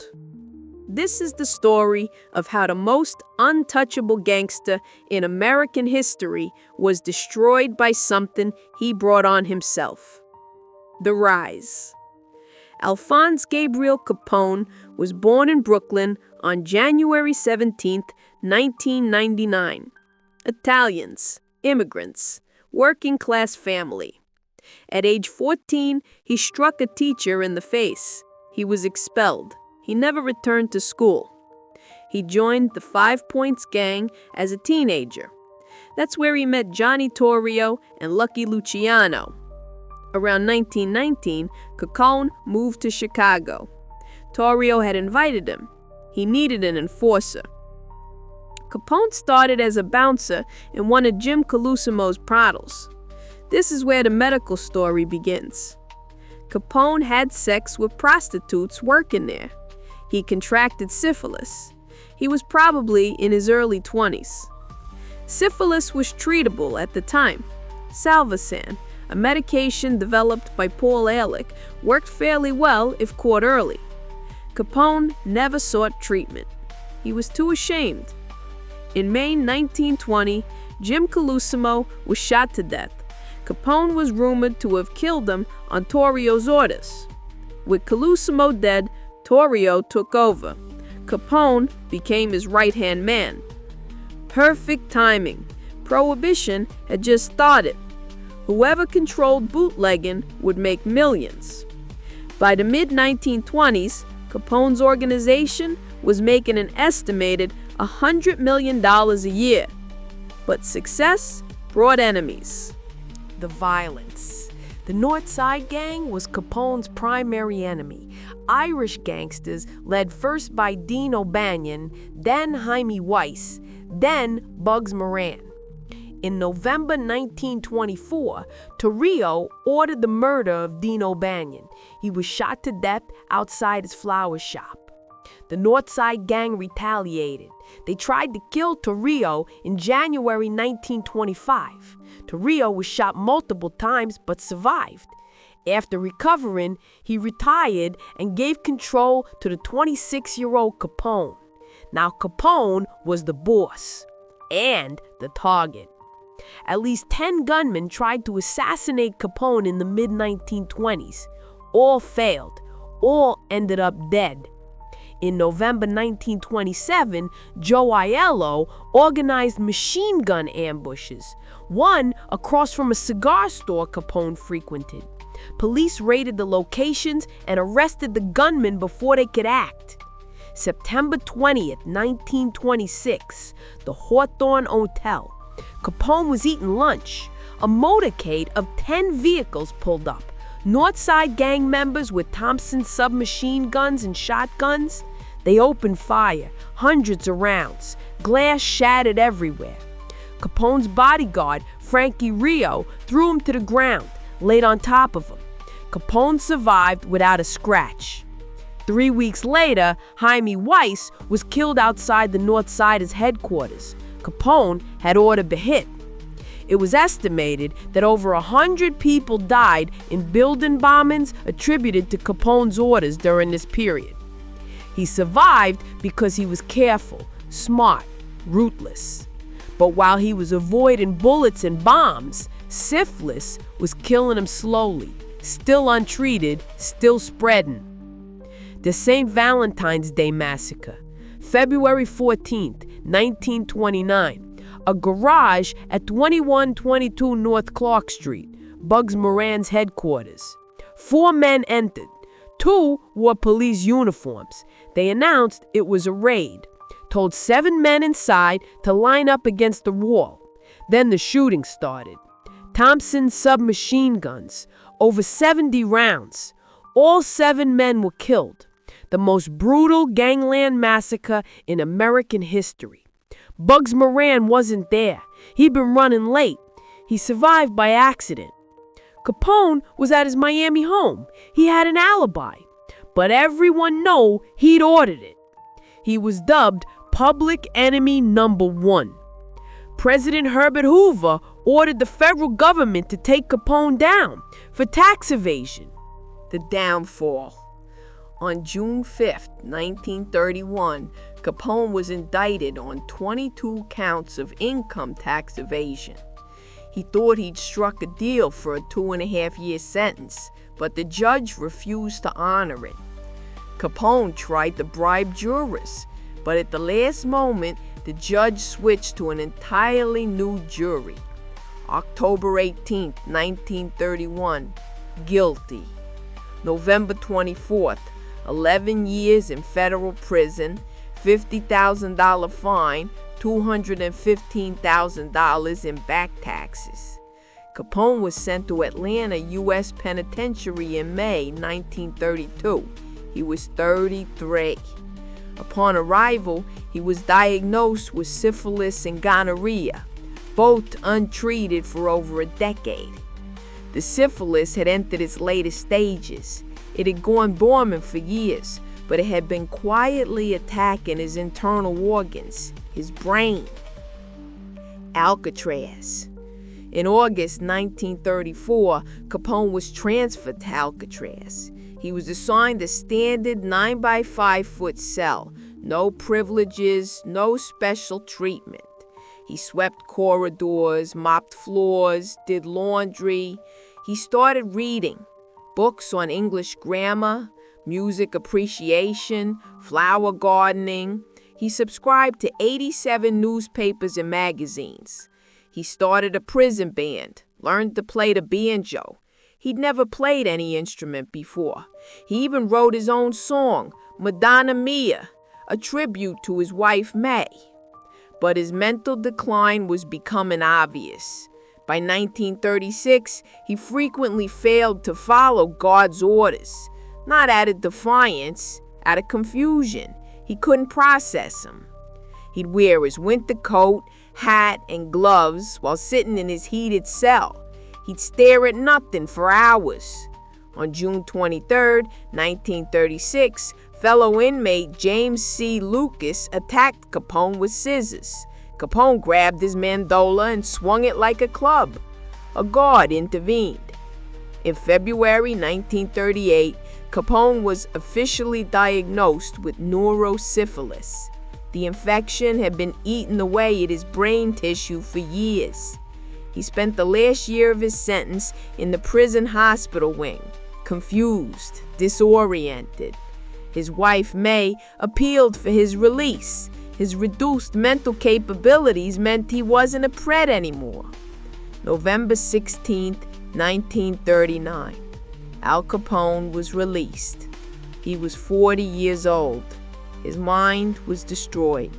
His legendary career was over. To final years. Capone moved to his Palm Island mansion in Florida. His family took him to Baltimore for treatment from Dr. Joseph Moore, the leading syphilis expert in the country. They tried everything: injections of bismuth and tryposamide, malaria therapy, deliberately infecting him with malaria to induce fevers that might kill the bacteria. None of it worked. In 1942, Capone became one of the first Americans to receive penicillin for syphilis. Penicillin slowed the progression, but the damage already done was irreversible. In 1946, a physician and psychiatrist concluded that Capone had the mental capacity of a 12-year-old child. His last years were quiet, isolated. He couldn't remember who his relatives were sometimes. He'd ask his sister who she was, then forget, then ask again. He'd have conversations with dead people, men he'd ordered killed decades earlier. Full animated conversations. Federal agents still monitored him, but Capone couldn't run anything. He could barely remember what day it was. January 21st, 1947, 7:40 p.m. Surrounded by his family, Al Capone died. His heart failed as a result of cardiac arrest. He was 48 years old. The truth. Al Capone survived everything the criminal underworld threw at him. Rival gangs tried to kill him repeatedly. At least 10 assassination attempts. He walked away every time. He survived the St. Valentine's Day massacre backlash, federal investigation, prison, even the stabbing attack at Alcatraz. But he couldn't survive a disease he brought on himself. Syphilis was treatable when he contracted it, but he was too ashamed to seek treatment. That shame cost him everything. By the time he finally received treatment in the 1940s, it was too late. Penicillin killed the bacteria, but it couldn't restore destroyed brain tissue. The man who'd made $100 million a year couldn't afford to admit he had a venereal disease. The man who controlled Chicago through violence couldn't control the bacteria eating his brain. He died confused, delusional, unable to remember his own family. The mind of a 12-year-old in a 48-year-old body. Al Capone survived assassination attempts, brutal gang wars, federal prison, even a stabbing attack at Alcatraz. But he couldn't survive syphilis. He was 48 years old. January 11th, 1970, Tulane Stadium, New Orleans. Super Bowl IV, the Minnesota Vikings against the Kansas City Chiefs. Over 80,000 fans packed the stadium, millions more watching on television. The Vikings were 12.5-point favorites. Most experts thought the Chiefs didn't have a chance. But back in Kansas City, something unusual was happening. Local gamblers were betting on their hometown team, pouring money on the Chiefs, thousands of dollars, despite the odds. And the mob couldn't balance the books. At the Trap on 5th and Troost, Nick Savella's gambling operation was in crisis. Too much money on Kansas City, not enough on Minnesota. If the Chiefs won, the mob would lose a fortune. Frank Tusa, the soldier running the books, made a phone call. He needed to tell Nick Savella they had a problem. But what neither of them knew was that the FBI had bugged the phone 3 months earlier. They were recording every word. That phone call would lead to Savella's conviction 7 years later. It would help dismantle the Kansas City mob's power. All because of a Super Bowl bet. Nick Savella. Nick Savella was born in Kansas City on March 19, 1912. Sicilian immigrant parents, North End Italian neighborhood. First arrest at age 10. By age 20, arrests for auto theft, gambling, robbery. In 1932, 2 months in prison for bootlegging. By the 50s, Savella dominated Kansas City. Illegal gambling, loan sharking, protection rackets, political connections. In 1957, he attended the Appalachian meeting. Police stopped him at a nearby train station. Authorities now knew he was connected nationally. In 1959, Nevada banned him from every casino in the state. Through the 60s and 70s, his organization controlled casino skimming in Las Vegas. The Tropicana, the Stardust, millions stolen, money flowing back to Kansas City, Chicago, Milwaukee, Cleveland. But in 1970, his operation hit an unexpected problem. His hometown football team made it to the Super Bowl. The gambling problem. The mob doesn't gamble. When you place a bet with a bookie, you're betting against other gamblers. The bookie's the middleman. He wants equal money on both sides. The mob makes money from the vigorish, the VIG, a 10% surcharge on losing bets. But when money gets unbalanced, when too many people bet on one side, the bookie is exposed. That's when bookies lay off bets. They transfer some to another bookie in another city, spread the risk. In January 1970, Kansas City bookies couldn't lay off their bets. Everyone wanted to bet on the Chiefs. The Chiefs had beaten the Jets and Raiders to reach the Super Bowl. The entire city was ready to bet on their hometown heroes. The problem was the odds. The Vikings were 12.5-point favorites. They'd gone 12-2. They had the Purple People Eaters defense. Sports writers thought the Chiefs would get destroyed, but Kansas City fans didn't care. They were betting on their team. Thousands of dollars pouring into mob bookmaking operations. Frank Tusa ran gambling for Nick Savella. He watched the bets come in, almost all on Kansas City. He couldn't lay off enough action. By game day, Tusa couldn't cover more than $47,360 in bets, over $300,000 in today's money. If the Chiefs won, the mob would take a massive loss. The Trap. The Trap was at 5th and Troost in Kansas City, also known as the Northview Social Club, a mob hangout. It had a payphone. Mobsters used it to discuss gambling operations. In October 1969, FBI agents installed the wiretap on that phone. They disguised as telephone workers, climbed the pole, installed the device. Wiretaps were new. The federal wiretap law had only passed in 1968. FBI agents monitored the phone, hoping to catch conversations about mob violence, internal conflicts. What they got was something bigger. The phone call. Frank Tusa called Nick Savella. The FBI was listening. Tusa explained the situation. Bets overwhelmingly on Kansas City. Can't lay off enough action. We're exposed. Savella got on the phone. The FBI heard his voice, clear, discussing the gambling operation. What are you doing about all this? Tusa explained the amount they couldn't cover, $47,360. They're trying to find bookies in other cities, but the game's in ours. Savella stayed on the line, discussing strategy. The FBI agents couldn't believe it. Nick Savella had been careful for years, kept his distance.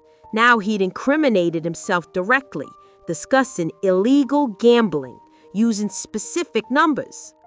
First-time law enforcement had direct evidence linking Nick Savella to organized crime. The game. The Chiefs won 23-7. They dominated the Vikings. Quarterback Lem Dawson completed 12 of 17 passes for 142 yards and a touchdown. The defense held Minnesota to only 67 rushing yards, forced 3 interceptions. The Vikings couldn't score until the second half. By then, Kansas City was up 16-0. When the final whistle blew, Kansas City celebrated. The AFL had proven itself. The Chiefs had won the final Super Bowl before the merger. Back in Kansas City, the mob was doing math, calculating losses. The $47,000 they couldn't lay off was now a debt, plus the vig on all the other bets. But the money was the least of their problems. The investigation. The FBI had Savella on tape discussing illegal gambling, specific dollar amounts. Agents began building a case, compiling recordings, documenting the operation, tracking money. But federal cases take time. They needed more than one phone call. They needed to show an ongoing criminal enterprise. The investigation expanded. More wiretaps, more surveillance. Savella continued running his organization. He was careful. He learned the trap's phone was compromised. He changed locations, but the damage was done. Over the next several years, the investigation grew beyond gambling. They were looking at everything, especially the casino skimming in Las Vegas. The conviction. 1977. 7 years after Super Bowl IV. Nick Savella was convicted of illegal gambling. The key evidence was the wiretap from the trap. His lawyers argued the wiretap was illegal. The courts disagreed. The evidence was admissible. Savella went to prison. His brother Carl took over day-to-day operations. Carl Tuffy DeLuna, his underboss, helped manage things. The Kansas City mob continued. The casino skimming in Vegas kept running. But the Super Bowl wiretap had proven Savella could be caught, that prosecutions were possible. In 1980, Savella was convicted again for attempting to bribe a prison official. By the early 80s, the FBI expanded into the Vegas casino skim, Operation Straw Man. They planted bugs in Kansas City, including at Pete Marlowe's house in November 1978, where Carl Thomas explained exactly how they skimmed millions from the Tropicana. In 1983, prosecutors indicted Savella, his brother, and mob figures from Chicago, Milwaukee, and Cleveland for the Vegas skim. But Nick Savella never stood trial. The end. February 1983. Nick Savella was dying. Lung cancer. He was in the Federal Medical Center in Springfield, Missouri. Years earlier, he'd faked a medical emergency to get released temporarily, used it to attend mob meetings. The FBI caught him and revoked his parole. Now, when he was actually dying, authorities were skeptical. But the evidence was clear: terminal cancer. On February 10, 1983, Savella received medical release. 2 weeks later, on March 12th, he died at home. He was 70. He died before facing trial for the Vegas skim.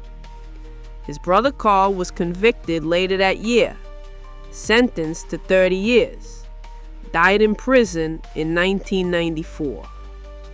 Carl DeLuna was convicted and sentenced to 30 years, died in 2008.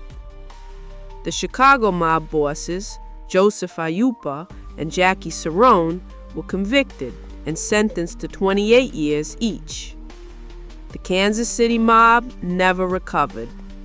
By the late 80s, the Kansas City crime family was finished, and it started with a phone call about a Super Bowl bet. The irony. Nick Savella ran organized crime in Kansas City for decades. He was careful, kept his distance, but when his hometown team made the Super Bowl, emotion overrode caution. Kansas City fans bet with their hearts. They overwhelmed the mob's operation. When Tusa called about the problem, Savella got on the phone. He incriminated himself because of football.